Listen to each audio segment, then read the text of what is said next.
নমস্কার বন্ধুরা।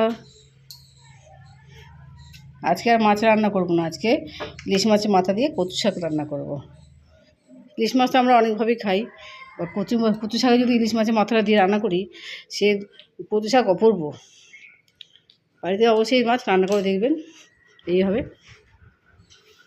প্রথমে কচু শাক, বাজার থেকে কচু শাক কিনে নিয়ে আসি, ভালো করে পরিষ্কার করে কেটে নিয়েছি। কড়ার মধ্যে অল্প সামান্য তেল দেবো, কেন কচু শাক যখন সেদ্ধ হতে দেবো অনেকটা পরিমাণ জল বেরিয়ে আসে, এই জন্য সামান্য পরিমাণে জল দিয়ে তারপর কচু শাকগুলোকে দিয়ে দেবো। দিলে সামান্য নুন দিয়ে অনেকটা জল বেরিয়ে আসবে। কচু শাকগুলো ভালো করে ধুয়ে নেবেন। কচু শাক দেখতে অনেকটা, যখন সিদ্ধ হয়ে যায় তখন কমে যায়। প্রথমে অনেকটা পরিমাণ দেখতে লাগে, যে রান্না যখন সিদ্ধ হয়ে যাবে একদম কমে যাবে, রান্না করতে করতে আরও শুকিয়ে কমে যাবে। এবার ঢাকা দিয়ে কচু শাকটা সিদ্ধ করতে দিয়েছি। আপনারা তাড়াতাড়ির জন্য প্রেসার করে সিদ্ধ করে নিতে পারেন, তবে এভাবে করলে স্বাদটা ভালো হয় বলে আমি এভাবেই রান্না করে দেখাচ্ছি। ঢাকা দিয়ে রান্না করবেন, দেখুন অনেকটা পরিমাণ জল বেরিয়ে আসে, অনেকটা জল বেরিয়ে এসছে। কিন্তু আমি জলটা ফেলে দেবো না, অনেকেই কচু শাকের জলটা সিদ্ধ হয়ে গেলে ফেলে দেয়, কিন্তু ওই জলটা ফেলে দিলে কচু শাকের স্বাদটাই চলে যাবে, এই জন্য জলটা ফেলে নেয়। আর এটাকে শুকিয়ে নেবো। কচু শাকের জল অবস্থাতেই হলুদ দিয়ে একটু হলুদ দিয়ে নুন দিয়ে সিদ্ধ করে নিচ্ছি। অনেকে জলটা ছেঁকে ফেলে দেয়, দুভাবে রান্না করে দেখতে পারেন। জলটা যদি বেশি জল যদি বেরিয়ে যায় তবে ফেলে দিতে পারেন, কিন্তু সামান্য জল বেরোলে আর ফেলবেন না। একবার এখন সিদ্ধ করছি, হলুদ দিয়ে দিলাম এবং কাঁচা লঙ্কা দিয়ে দিলাম। সিদ্ধ অবস্থায় কাঁচা লঙ্কাটাও দিয়ে দেবেন। একবারে লঙ্কাটাও সিদ্ধ হয়ে যাবে। এবার আমি নারকেল দেবো। একটা ছোটো নারকেল নিয়েছি, হাফ নারকেল মতো আমি কুড়িয়ে নিতে পারেন, কিংবা নারকেলটা যদি কুচি কুচি করে কেটে নিতে পারেন, মুখে পড়লে এর স্বাদটা খুবই ভালো আসে। এবার কড়ার মধ্যে তেল দিয়ে দিয়েছি। সেদ্ধ কচু শাকটা আমি আলাদাভাবে রেখে দিয়েছি। এর মধ্যে আবার ফোড়ন দিয়ে দেবো। জিরা ফোড়ন দিয়ে দেবেন, জিরা, তেজপাতা, লঙ্কা ফোড়ন দিয়ে দেবেন। আর আমি যে নারকেলটা কুচিয়ে রেখেছিলাম, সেই নারকেলটাকে আমি ভাজতে দিয়ে দিলাম। নারকেলটা অবশ্যই ভেজে নেবেন, তবে ভালো গন্ধ বেরোবে, ভালো রান্না করতে খেতে মুখে স্বাদ পড়বে ভালো। যারা নিরামিষ পদ করতে পারেন তারা নারকেল শেষে কুড়িয়ে দিতে পারেন, কিন্তু আমি যদি ইলিশ মাছের মাথা দিয়ে করবো সেহেতু আর নারকেলটা কুড়িয়ে দিচ্ছি না।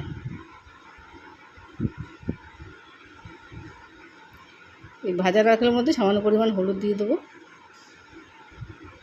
নারকেলগুলো কালারটাও দেখতে সুন্দর আসবে। অল্প পরিমাণে লঙ্কা গুঁড়ো দিচ্ছি এর মধ্যে, একবারে আমি এর মধ্যে কষাবো, কচু শাকটা দিয়ে কষাবো। জিরা গুঁড়ো দিয়ে দিচ্ছি। কচু শাকে এই জিরা গুঁড়ো, সামান্য লঙ্কা গুঁড়ো দেবেন একটু কালারের জন্য। এবার কচু শাক সিদ্ধ করা ছিল সেটাকে আমি একবারে দিয়ে দিচ্ছি। দেখুন সিদ্ধ আমি একদম কমিয়ে দিয়েছিলাম, সে একদম মাখা মাখা করে নিয়ে এসেছিলাম, জলটা টানিয়ে একদম মাখা মাখাভাবে নিয়ে এসেছিলাম আমি কচু শাকটা। কচু শাক যখন এরকম হবে তখনই এর ফোড়ন দিয়ে রান্না করবেন। আপনারা লাইক এবং সাবস্ক্রাইব করতে ভুলবেন না, কমেন্টে আমাকে জানাতে পারেন কীরকম রান্না হচ্ছে। তাড়াতাড়ি নোটিফিকেশান পেতে আমাকে ফলো করবেন। আমাদের চ্যানেলে অনেক রকম রান্না আছে, আমার চ্যানেলে ভিজিট করে যাবেন, বিভিন্ন রকমের রান্না দেখতে পাবেন। এইভাবে আবার নাড়িয়ে দিতে হবে, বেশ খানিকক্ষণ ধরে মাখা মাখা করে নিয়ে আসতে হবে। ফোড়নটা যে দিয়েছিলাম তার মধ্যে তখন নুনটা কম দিয়েছিলাম, এখন বেশি করে পরিমাণ মতো নুনটা দিয়ে দেবো।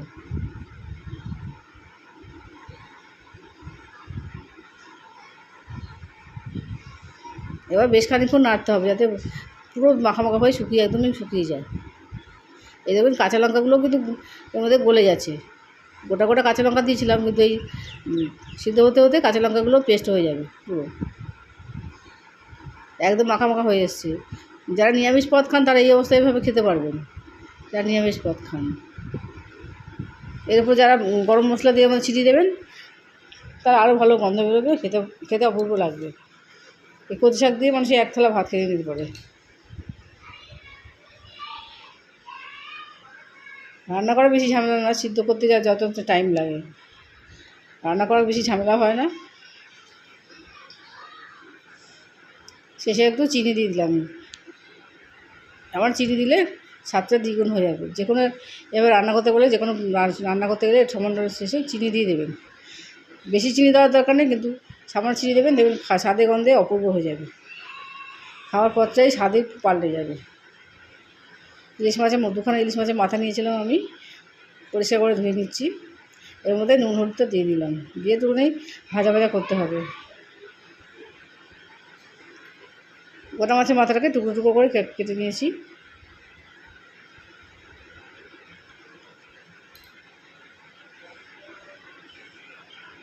ইলিশ মাছ ছাড়া ওকে চিংড়ি মাছ দিয়েও খেতে পারবেন, যারা চিংড়ি মাছ পছন্দ করেন তারা চিংড়ি মাছ দিয়ে ওর মধ্যে দিয়ে দিতে পারেন।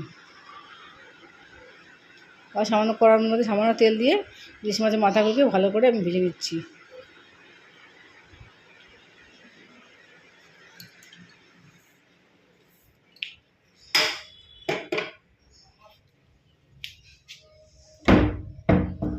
ভাজা হয়ে গেলে উল্টো পাল্টা দেবো, একটু কড়া করে ভেজে নেবেন।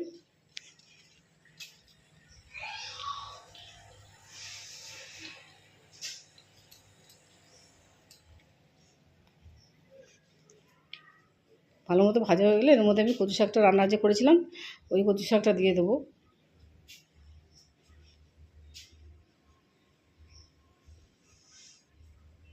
পাশে কচু শাকটা এবার দিয়ে দেবো।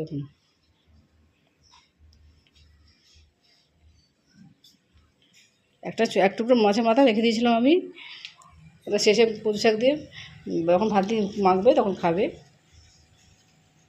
বাদ বাকিটা ভালো করে নাড়িয়ে দিচ্ছি। বাড়িতে অবশ্যই এরকম করে রান্না করে দেখুন, ইলিশ মাছ বাড়িতে মাথায় দিয়ে খেতে অপূর্ব লাগবে। এবার ভালো করে মিশিয়ে দেওয়ার সময়, অনেক ইলিশ মাছ পছন্দ করেন তারা চিংড়ি মাছ দিয়ে রান্না করবেন। পুরো ভেঙে দিচ্ছি এত ভালো মতো মিশে যায়, কাঁটাগুলো যাতে ভালো চেয়ে না থাকে, ভালো মতো মাখা মাখা হয়ে যায়।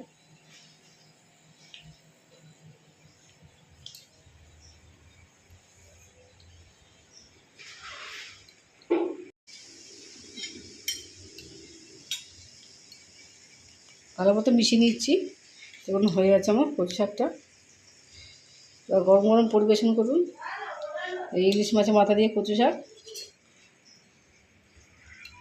এর মধ্যে যেহেতু ইলিশ মাছ সেহেতু গন্ধ আছে, সেহেতু আর আমি গরম মশলা দিলাম না, ইলিশ মাছের গন্ধতেই একতলা ভাত খাওয়া হয়ে যাবে।